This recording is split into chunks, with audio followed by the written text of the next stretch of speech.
A couple of days ago, I went to my neighbour's house.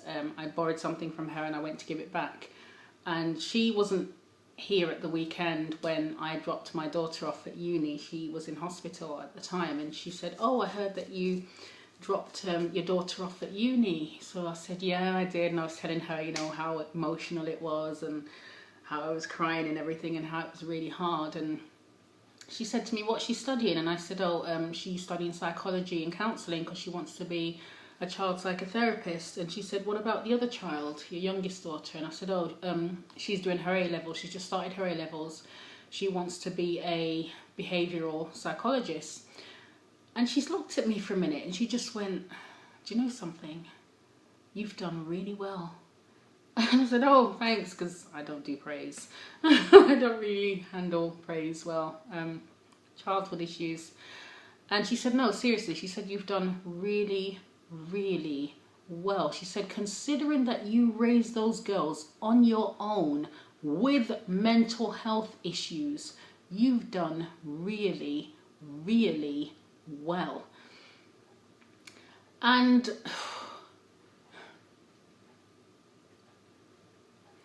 it made me realize that people with mental health issues, especially those of us with severe and crippling mental health issues, we aren't given enough credit for what we do.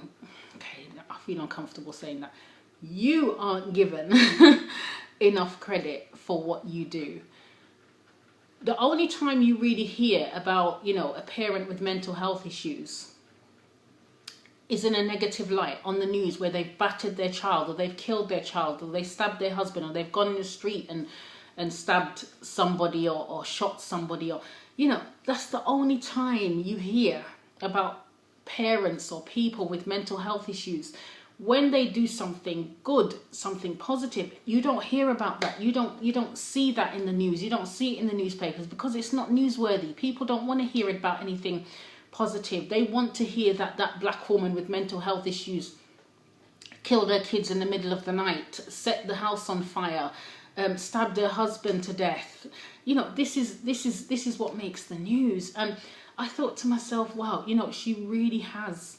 I mean, I've always thought this all along, but it really kind of hit home to me when my neighbour said it, that people with mental health issues don't get enough credit for the good that they do, for the things that they do that are good, that are worthy of a well done, congratulations, not just behind closed doors, but publicly by celebrities, MPs, people of power, people of position, to say it, to be heard by people who, most probably would mean something coming from a celebrity or an MP or a news reporter. Do you know what I mean?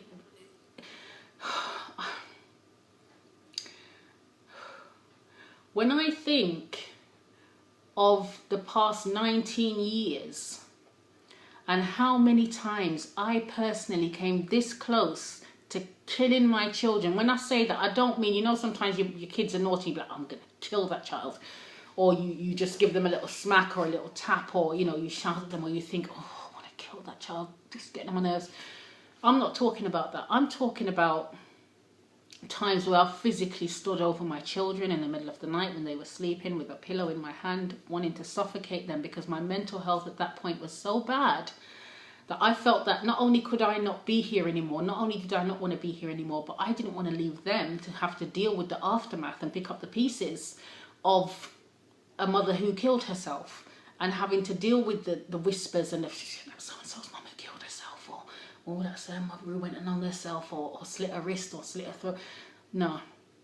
And so I would stand over them sometimes when things were really bad, when, you're thinking, how am I going to get through another day? I don't have enough money. I don't have a car. I'm walking with holes in my shoes. I'm struggling with my mental health. I've got the job centre on my back, or I've got my boss at work on my back. And, the kids need so many things that I can't afford for them right now. And I'm having problems with their father or my ex-husband or family members, and I can't talk to anybody. And it just all gets too much. Excuse me. And that's where those thoughts come in of, you know what?